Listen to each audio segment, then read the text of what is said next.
मी मुंबईच्या एका अरुंद दुर्गंधीयुक्त गल्लीत उभा होतो, हातात मिठाईचा डब्बा पकडलेला. मनात एक विचित्र अस्वस्थता. आजूबाजूच्या गल्ल्या, दुकाने ज्यांच्या शटर्सवर गंज चढलेला होता आणि तो पिवळा दरवाजा जो बऱ्याच वर्षांपासून रंगवला नव्हता. सर्व काही तसेच होते जसे माझ्या आठवणीत होते. पण आज मी एका नव्या अरविंदच्या रूपात इथे उभा होतो. एक असिस्टंट कमिशनर जो बऱ्याच वर्षापासूनचे कष्ट, रात्रंदिवस जागरण आणि आपली बहीण वैशालीच्या त्यागानंतर या पदावर पोहोचलो होतो. संध्याकाळची वेळ होती. आकाशावर नारंगी रंगाची छटा पसरली होती. मी मिठाईचा डब्बा घट्ट पकडला, जणू काही तो माझ्या यशाचा पुरावा होता. मी वैशालीला बऱ्याच वर्षानंतर भेटणार होतो. तिने माझ्या शिक्षणासाठी, आपल्या लग्नासाठी ठेवलेला सोन्याचा हार विकला होता. तो सोन्याचा हार जो आईची शेवटची निशाणी होती. वैशालीचे सर्वात मोठे स्वप्न मला काहीतरी बनवणे होते. मला अजूनही आठवते, अरविंद, हा हार तुझ्या आनंदापेक्षा जास्त मौल्यवान नाही. तू फक्त आपल्या अभ्यासावर लक्ष दे, बाकी सर्व ठीक होईल. वैशालीचे ते शब्द आजही माझ्या कानात गुंजत होते. मी दरवाजा वाजवला. हृदयाचे ठोके वेगाने धडधड करू लागले. दार उघडले आणि वैशाली समोर उभी होती. तिचा चेहरा तसाच होता. तोच सावळा रंग, तेच मोठे मोठे डोळे ज्यामध्ये मी लहानपणी माझे भविष्य पाहत असे. पण जेव्हा माझी नजर तिच्या गळ्यावर पडली तेव्हा माझ्या पायाखालची जमीनच सरकली. तिच्या गळ्यात तोच सोन्याचा हार होता. तोच हार जो तिने बऱ्याच वर्षांपूर्वी माझ्या शिक्षणासाठी विकला होता. वैशाली, माझा आवाज थरथरला. हा तू विकला होतास ना? ती काहीच बोलली नाही, मौन राहिली. तिच्या डोळ्यात एक विचित्र उदासी होती. जणू काही एक रहस्य लपलेले होते, जे बऱ्याच वर्षांपासून तिच्या हृदयात दडलेले होते. ती फक्त मला एवढंच म्हणाली, आत ये अरविंद, आणि दार उघडे ठेवून आत गेली. मी तिच्या मागे आत गेलो. घर छोटे होते पण स्वच्छ. भिंतीवर काही पेंटिंग्स लटकत होती.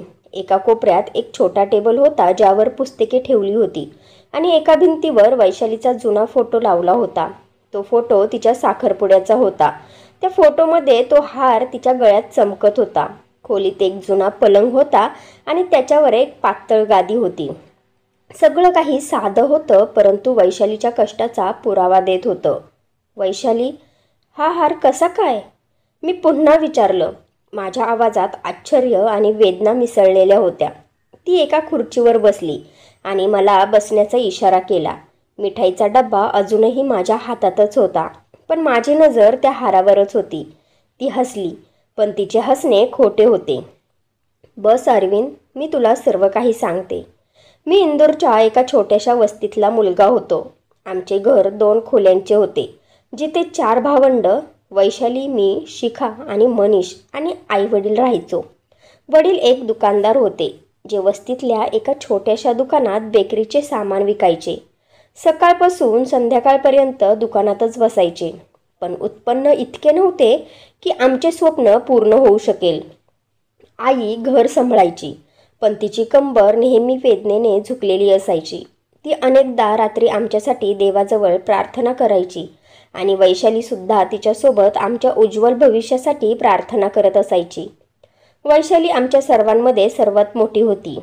ती फक्त 3 वर्षांनी माझ्यापेक्षा मोठी होती, पण तिची बुद्धी आणि समज तिच्या वयापेक्षा खूपच जास्त होती.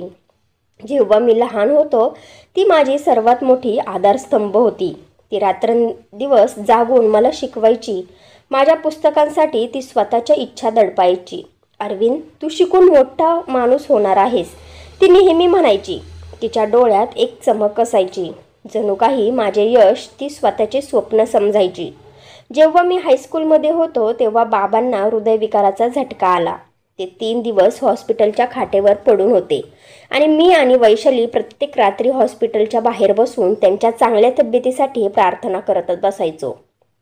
आम्ही आमची सगळी जमापुंजी खर्च केली, पण बाबांना वाचवता आले नाही. 3 दिवस हॉस्पिटलच्या खाटेवर पडून राहून शेवटी त्यांचा मृत्यू झाला. त्या रात्रीनंतर आमचे घरच बदलले. आईचे डोळे कायमचे ओले झाले आणि वैशालीने घराची जबाबदारी स्वीकारली. बाबा जिवंत होते त्यावेळी वैशालीच्या लग्नाचे बोलणे चालू होते. एक चांगला प्रस्ताव आला होता. सुनील, जो आमच्या वस्तीतल्या एका चांगल्या कुटुंबातला मुलगा होता, बाबा असताना वैशालीचा सुनीलसोबत साखरपुडा झाला होता आणि तिने आपल्या लग्नासाठी एक सोन्याचा हार बनवला होता. तो हार तिला आईकडून मिळालेली शेवटची निशाणी होती, कारण आईने आपले लग्नाचे दागिने विकून तो हार बनवला होता. वैशाली तो हार बघून हसायची आणि म्हणायची, हा माझ्या लग्नाचा सर्वात मोठा दागिना असेल. पण बाबा गेल्यानंतर आमच्यावर कर्जाचा डोंगर कोसळला. माझे शिक्षण सुरू ठेवण्यासाठी पैशांची गरज होती. एके दिवशी वैशाली बाजारात गेली आणि तो हारच विकून आली. मला कळालं तेव्हा माझ्या डोळ्यात अश्रू आले. मी तिला रडत रडत म्हणालो, वैशाली, हे काय केलंस ग तू? तेव्हा ती म्हणाली, अरविंद, हा हार तुझ्या आनंदापेक्षा जास्त मौल्यवान नाही. तू फक्त आपल्या अभ्यासावर लक्ष दे, बाकी सर्व ठीक होईल. तिच्या आवाजात एक विचित्र समाधान होते, पण तिच्या डोळ्यात वेदना लपलेली होती. मी त्या दिवशी संकल्प केला की मी वैशालीचे बलिदान व्यर्थ जाऊन देणार नाही. पण त्या क्षणी मला माहीत नव्हते की हे बलिदान आम्हा दोघांना इतक्या खोल दरीत नेऊन सोडेल. वैशालीच्या लग्नाच्या दिवशी इंदोरचे आमचे छोटेसे घर लायटिंगमुळे झगमगत होते. वस्तीतील गल्लीत गोंधळ होता आणि आईच्या डोळ्यात आनंदाचे अश्रू चमकत होते. वैशाली लाल साडीमध्ये नवरी बनून उभी होती, पण तिच्या डोळ्यात एक विचित्र उदासी होती. मला वाटलं कदाचित ही विरहाची वेदना असेल. तिने आपलं सर्व काही आमच्यासाठी अर्पण केलं होतं. तिचा हार, तिची स्वप्न, आणि आता ती आमच्यापासून दूर मुंबईला जात होती. सुनील चांगला माणूस होता. तो सगळ्यांशी हसतमुखाने भेटत होता आणि त्याच्या कुटुंबियांनी आमच्या साध्या घराकडे बघून तोंड वाकडं केलं नव्हतं. पण तरीही माझ्या मनात एक विचित्र अस्वस्थता होती. वैशाली, तू आनंदी आहेस ना? मी तिला पाठवणीच्या आधी विचारलं, जेव्हा ती तिच्या खोलीत शेवटचं तिचं सामान बांधत होती. माझे बोलणे ऐकून ती थांबली. नंतर हलकंसं हसून म्हणाली, अरविंद, फक्त तू तुझ्या अभ्यासावर लक्ष दे, माझी काळजी करू नकोस. तिच्या आवाजात तेच समाधान होतं जे तिने तेव्हा दाखवलं होतं जेव्हा तिने तिचा हार विकला होता. पण तिच्या डोळ्यात काहीतरी लपलेलं होतं, एक रहस्य, एक वेदना जी ती माझ्यासोबत शेअर करू इच्छित नव्हती. वैशाली मुंबईला गेली. ती सुनीलसोबत तिथेच राहू लागली. आम्ही इंदूरमध्येच राहत होतो. मी, आई आणि आमची लहान भावंड शिखा आणि मनीष.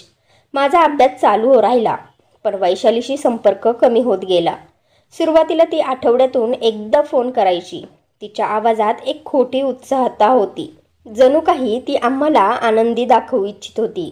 म्हणायची, अरविंद, इथं सर्व ठीक आहे. सुनील माझी खूप काळजी घेतात. फक्त तू तुझ्या अभ्यासावर लक्ष दे बरं.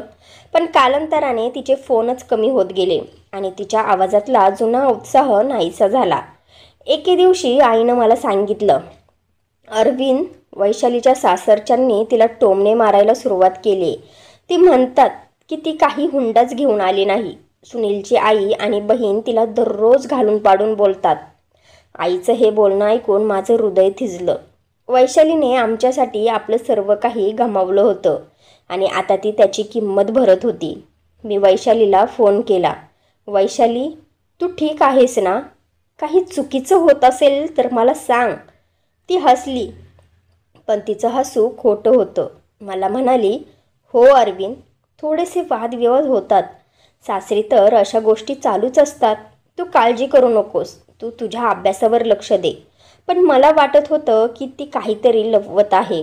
तिच्या आवाजात एक पोकळपणा होता, जणू काही ती तिच्या वेदनांना दडपण्याचा प्रयत्न करत होती. मी तिला जबरदस्ती इंदोरमध्ये परत आणू इच्छित होतो, पण आईने नकार दिला आणि मला म्हणाली, अरविंद, ती तिचा संसार बसवण्याचा प्रयत्न करत आहे. आपल्याला तिला वेळ द्यावा लागेल. नंतर आई आजारी राहू लागली. एके दिवशी वैशालीचा फोन आला. तिचा आवाज जड होता, जणू काही ती तासनतास रडली होती. ती फोनवर म्हणाली, अरविंद, आई आजारी आहे तर तिला हॉस्पिटलमध्ये नेणार आहे. मी आश्चर्याने विचारलं, मग तू का येत नाहीस? ती शांत झाली. काही क्षणानंतर तिचा कंप करणारा आवाज आला, मी येऊ शकत नाही. सुनीलची इच्छा नाही की मी माहेरी जावं.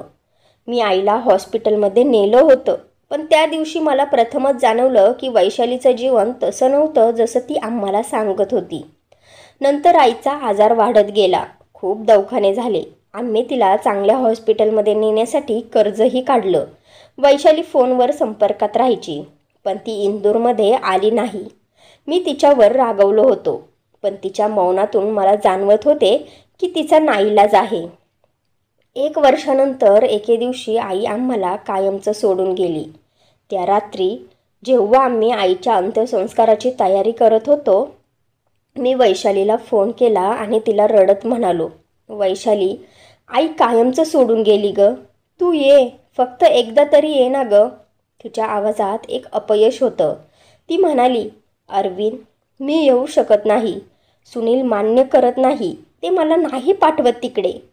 मी रागाने ओरडलो, सुनील म्हणजे काय? कोण आहे तो सुनील? तू माझी बहीण आहेस, या घराची मुलगी आहेस.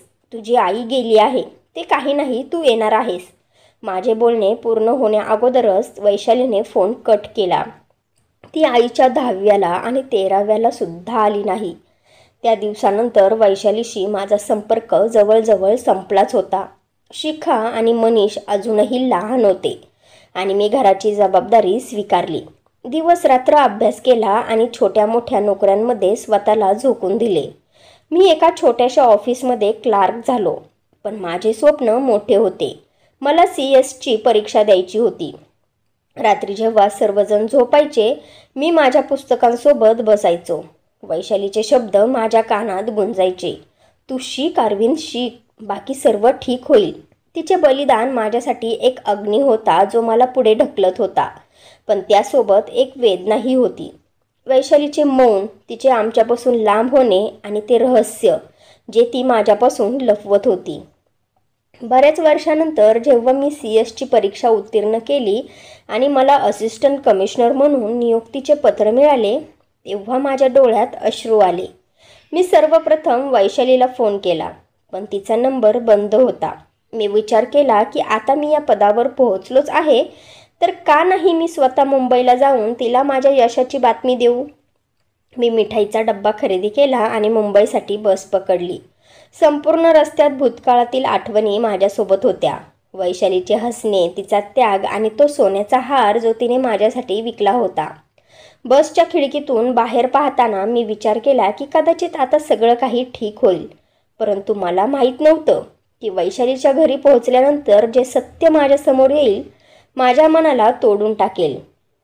मुंबईच्या बस स्टेशनवर उतरताच उन्हामुळे माझे डोळे चोंदले.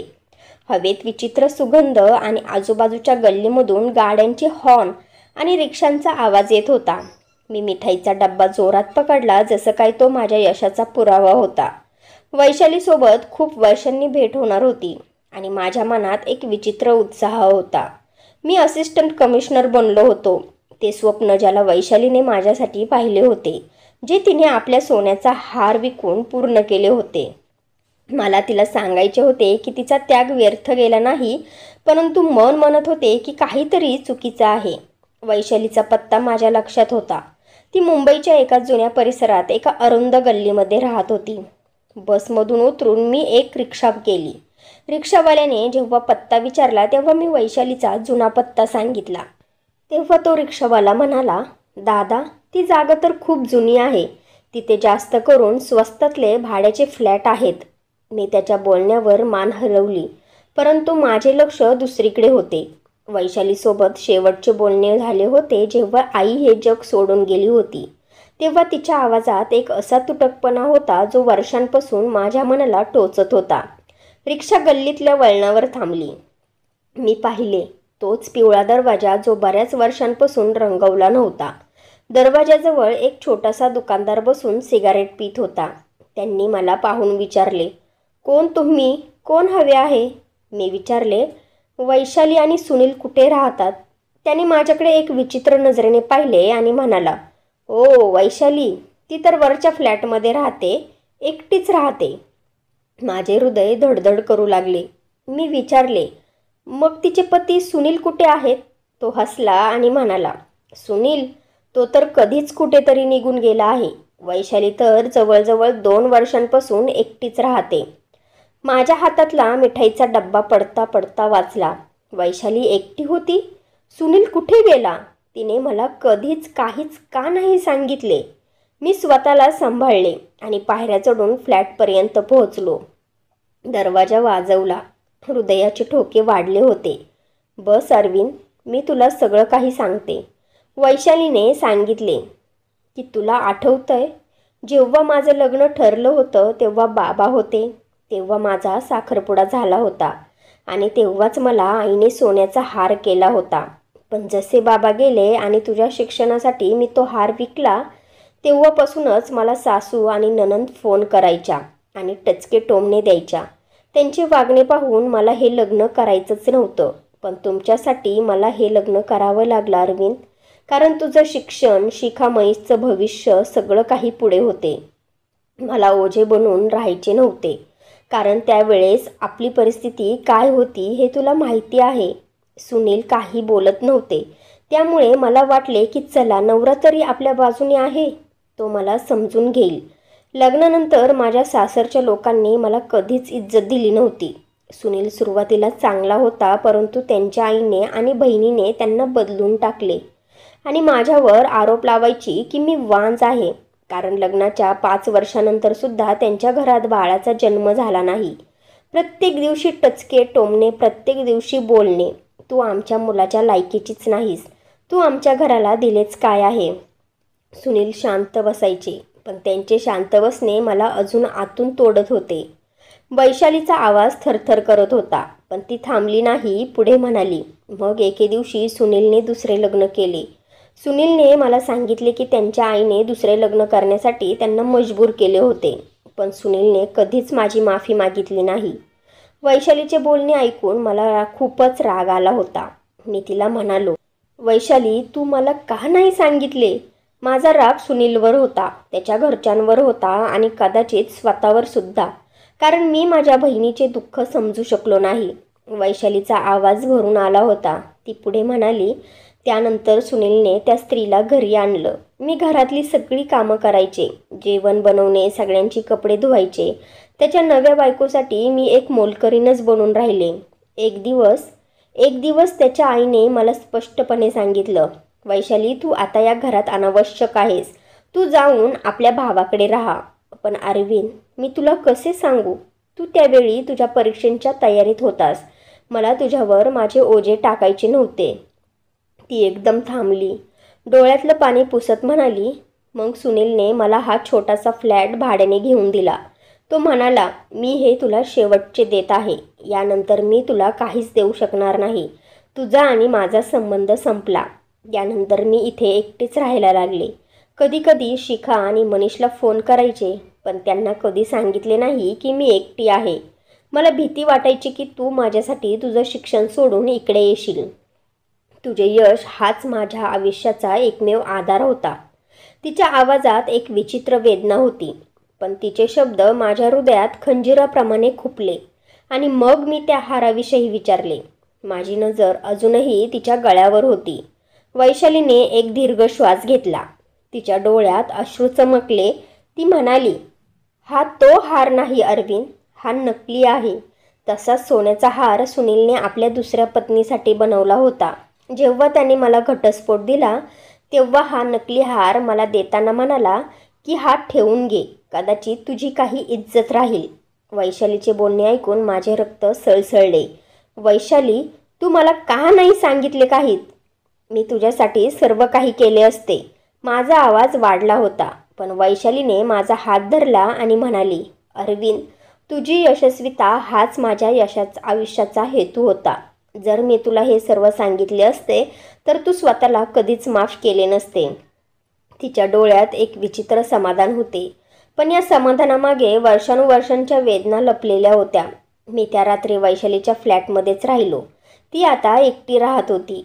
एक लहान शाळेत मुलांना शिकवत होती. तिने आपल्या आयुष्याची सुरुवात पुन्हा करण्याचा प्रयत्न केला होता, पण तिच्या डोळ्यात ती जुनी चमक गायब होती. सुनील तिला सोडून आपल्या दुसऱ्या पत्नीसोबत एका दूरच्या भागात राहत होता. संपूर्ण रात्र मी झोपू शकलो नाही. वैशालीच्या शब्दांचा विचार माझ्या मनात सतत घोळत होता.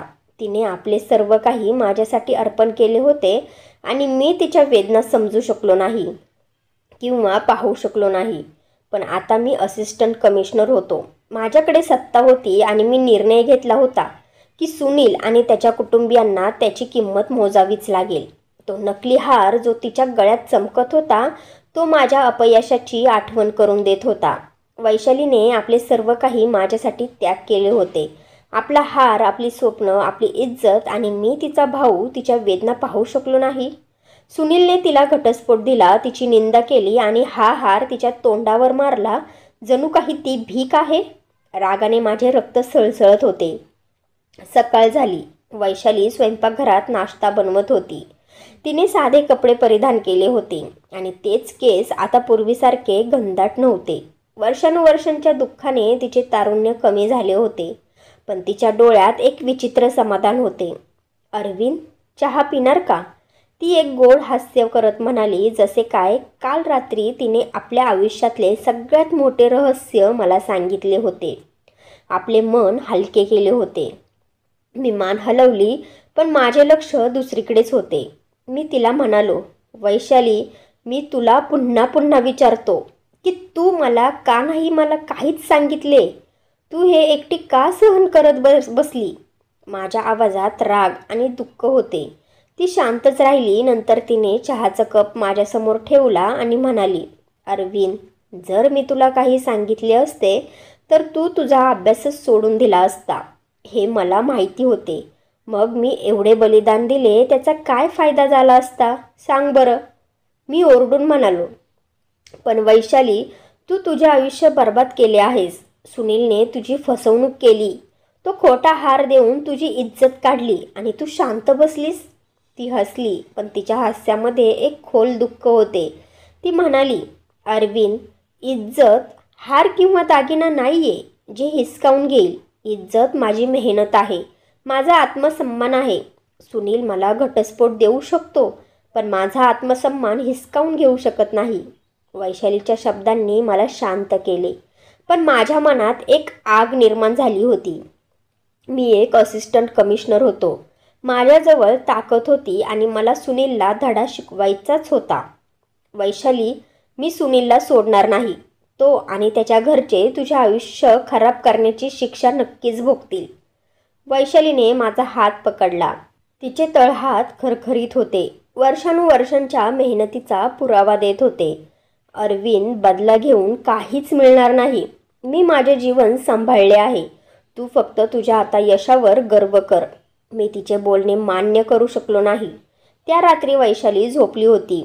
मी माझ्या एका मित्राला फोन केला जो मुंबईमध्ये पोलीस होता. मी त्याला सुनीलबद्दल सर्व काही सांगितले आणि म्हणालो, विजय, मला त्या सुनीलबद्दल सगळी माहिती हवी आहे. तो काय करतो, तो कुठे नोकरी करतो, किंवा त्याचा काय बिझनेस आहे. तेव्हा विजय हसला आणि म्हणाला, अरविंद, तू एक असिस्टंट कमिशनर बनला आहेस आणि अजूनपर्यंत एका भावासारखाच तुझा विचार आहे. ठीक आहे, मी पाहतो. 2 दिवसांनी विजयचा पुन्हा फोन आला आणि मला म्हणाला, अरविंद, सुनीलचा बिझनेस काही साफ नाही आहे. तो इम्पोर्ट एक्सपोर्टच्या नावाखाली काहीतरी चुकीचं काम करतोय. त्याच्या गोडाऊनमध्ये कितीतरी वेळा छापे पडले आहेत, पण प्रत्येक वेळेस त्याने लाच देऊन स्वतःला वाचवले आहे.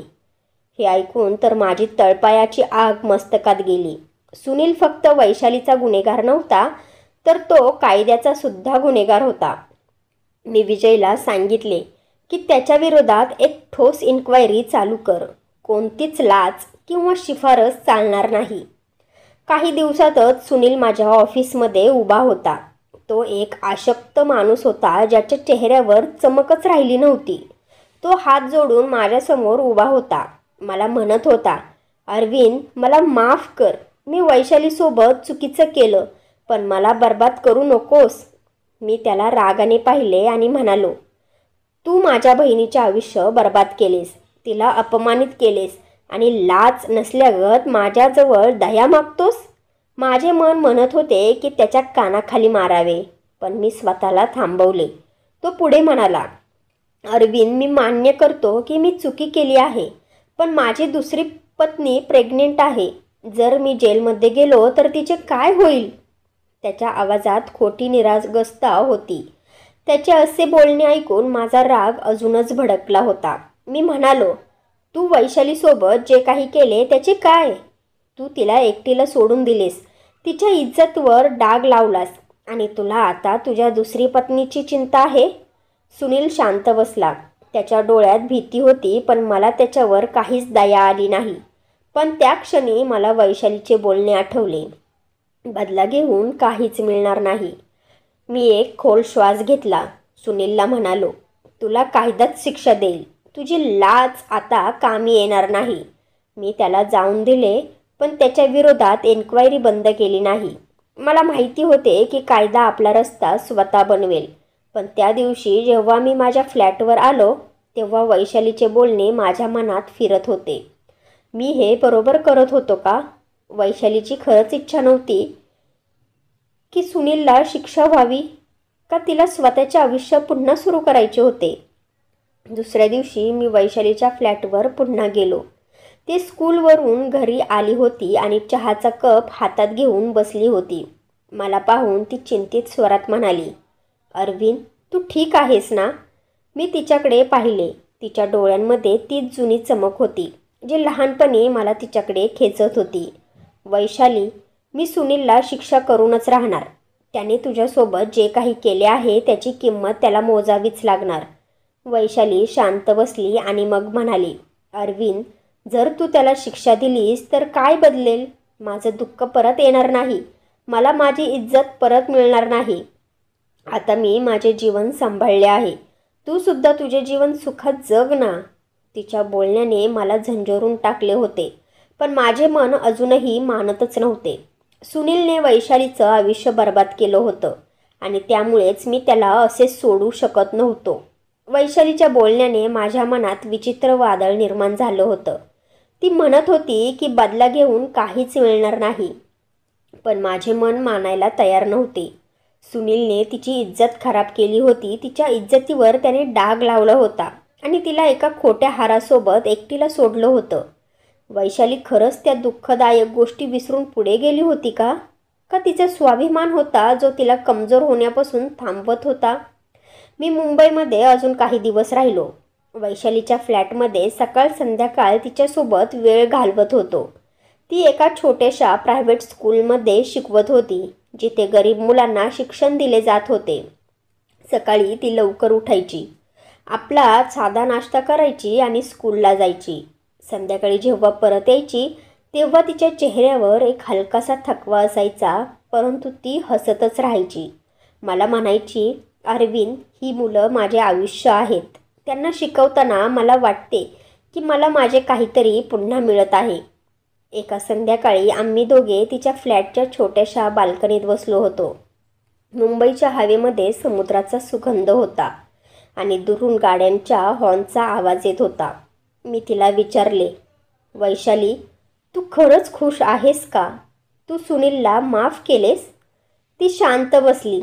तिने आपला चहाचा कप खाली ठेवला आणि मला म्हणाली, माफ करणे सोपे नसते, पण जेव्हा तू स्वतःच्या दुःखाला आपली ताकद बनवतोस तेव्हा ते ओझे हलके होऊन जाते.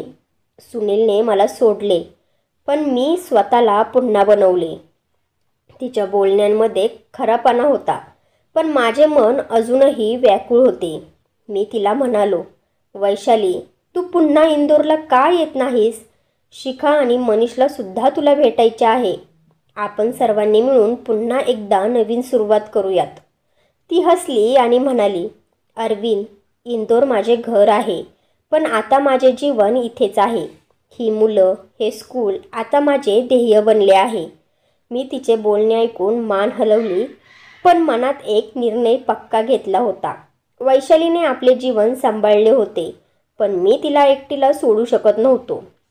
मी विचार केला होता की तिला इंदूरला परत घेऊन जाणारच, जिथे आम्ही सर्वजण एकत्र राहू शकतो. काही दिवसांनी मी सुनीलच्या विरोधात एन्क्वायरी जास्तच वाढवली. माझ्या मित्राने विजयने सांगितले की सुनीलच्या गोडाऊनमधून बेकायदेशीर सामान जप्त केले जात आहे. त्याच्या बिझनेसवर छापे पडत होते. त्याची लाच देणे आता कामी येत नव्हती. एक दिवस सुनीलचा फोन आला, अरविंद, तू हे काय करत आहेस? माझे सर्व काही बर्बाद होऊन जाईल रे. मी त्याला कठोर शब्दात म्हणालो, सुनील, तू माझ्या बहिणीचे आयुष्य बर्बाद केले आहेस. आता कायदा आपले काम करेल. त्याने माफी मागायला सुरुवात केली. अरविंद, मी मान्य करतो की मी चुकी केली आहे, पण माझी पत्नी प्रेग्नेंट आहे. जर मी जेलमध्ये गेलो तर तिचे काय होईल? त्याचे तेच बोलणे ऐकून मी फोनच कट केला. आता त्याच्या बोलण्याने मला काहीच फरक पडत नव्हता. परंतु रात्री जेव्हा मी वैशालीच्या फ्लॅटवर परतलो तेव्हा तिने मला विचारले, अरविंद, तू अजूनही सुनीलच्या मागे पडला आहेस ना? मी शांत बसलो. काही आठवड्यानंतर मी वैशालीला इंदोरमध्ये परत नेण्यासाठी मनवले. वैशाली, तू इथे एकटी काय करशील? इंदोरमध्ये आपण सर्व एकत्र राहू शकतो ना? शिखा आणि मनीष तुला भेटण्यासाठी आतुर आहेत. ती हसली आणि म्हणाली, अरविंद, तू अजूनही तोच हट्टी भाऊ आहेस. ठीक आहे, मी येईल, पण एका अटीवर. मी स्कूलमध्ये शिकवणे थांबवणार नाही. मी इंदोरमध्ये सुद्धा मुलांना शिकवणार.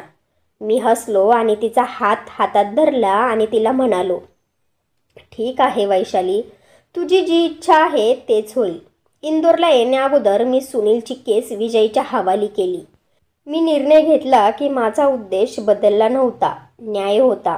सुनीलला त्याच्या गुन्ह्याची शिक्षा मिळेल, पण मी माझे जीवन त्याच्या बर्बादीसाठी उद्ध्वस्त करणार नाही. इंदोरला परत पोहोचल्यानंतर वैशालीने एक नवीन आयुष्य सुरू केले होते. तिने एका छोट्याशा स्कूलमध्ये शिकवायला सुरुवात केली होती, जिथे ती गरीब मुलांना मोफत शिक्षण देत होती.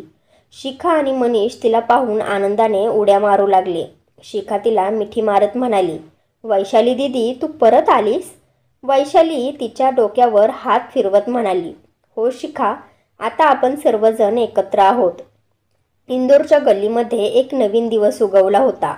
वैशालीच्या परत येण्यामुळे आमच्या घराला पुन्हा स्वर्ग बनवले होते.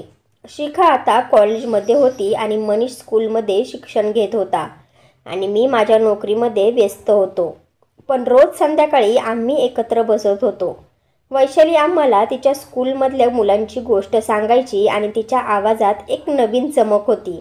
वैशालीने आपल्या गळ्यातला तो नकली हार काढून टाकला होता, जो सुनीलने तिला दिला होता, आणि मला म्हणाली होती की हा हार माझ्यावर ओझे होता, आता मी मुक्त आहे. मी तिला मिठी मारली आणि म्हणालो, वैशाली, तू मला आयुष्य दिले आहेस, आता माझी पाळी आहे. त्या रात्री आम्ही दोघेही इंदोरच्या रस्त्यांवर निवांत फिरलो. वैशाली हसत म्हणाली, अरविंद, तुला माहिती आहे, जेव्हा तू असिस्टंट कमिशनर बनला मला वाटले की माझा हार विकणे साध्य झाले. मी तिच्याकडे पाहिले. तिच्या हास्यात एक नवीन आयुष्य होते. त्या क्षणी मला जाणवले की आम्ही दोघेही एकमेकांचा आधार आहोत. वैशालीने आपल्या त्यागाने मला यश दिले आणि मी तिला पुन्हा आणून एक नवीन आयुष्य दिले. जीवन विचित्र आहे. ते आपल्याला जखम देते, पण याच जखमांमुळे आपल्याला जगायचे कारण मिळते. वैशाली माझी बहीण होती, माझी आई होती, माझी मैत्रीण होती. आज जेव्हा मी हे हसताना पाहतो तेव्हा मला वाटते की कदाचित जीवनाने आम्हाला ते सर्व काही परत दिले आहे जे आमच्याकडून हिसकावून घेतले होते. सुनीलच्या केसचा निर्णय काही महिन्यातच लागला. त्याला आपल्या गुन्ह्याची शिक्षा मिळाली, 3 वर्ष जेल. परंतु त्याच्या शिक्षेपेक्षा जास्त वैशालीच्या आनंदाने मला सुख दिले होते. ती स्वतंत्र होती आणि तिची स्वतंत्रता माझ्यासाठी सर्वात मोठे यश होते. रोज संध्याकाळी जेव्हा आम्ही एकत्र बसायचो, वैशाली हसायची तेव्हा तिच्या हसण्याने आमचे घर प्रकाशाने भरायचे. ती कायम म्हणायची की अरविंद, जीवन हे नेहमी दुसरी संधी देते, बस आपण हिंमत हारली नाही पाहिजे. आणि त्या क्षणी मला जाणवले होते की आम्ही ती दुसरी संधी मिळवली होती. तर मित्र आणि मैत्रिणींनो, सुनीलला जी शिक्षा झाली ती योग्य आहे की अजून त्याला जास्त शिक्षा व्हायला हवी होती? आणि मी वैशालीच्या दुसऱ्या लग्नाबद्दल विचार करत आहे. तर हा विचार माझा बरोबर आहे की चूक, मला कमेंट्स करून नक्की सांगा. तर फ्रेंड्स, तुम्हाला ही स्टोरी आवडली असेल तर व्हिडिओला लाईक करा आणि आपल्या नात्यांचा स्पर्श या चॅनेलला सबस्क्राईब करा आणि बेल आयकॉनवर क्लिक करून ऑलवर सेट करा, म्हणजे पुढची व्हिडिओ तुम्हाला लगेच मिळेल. धन्यवाद.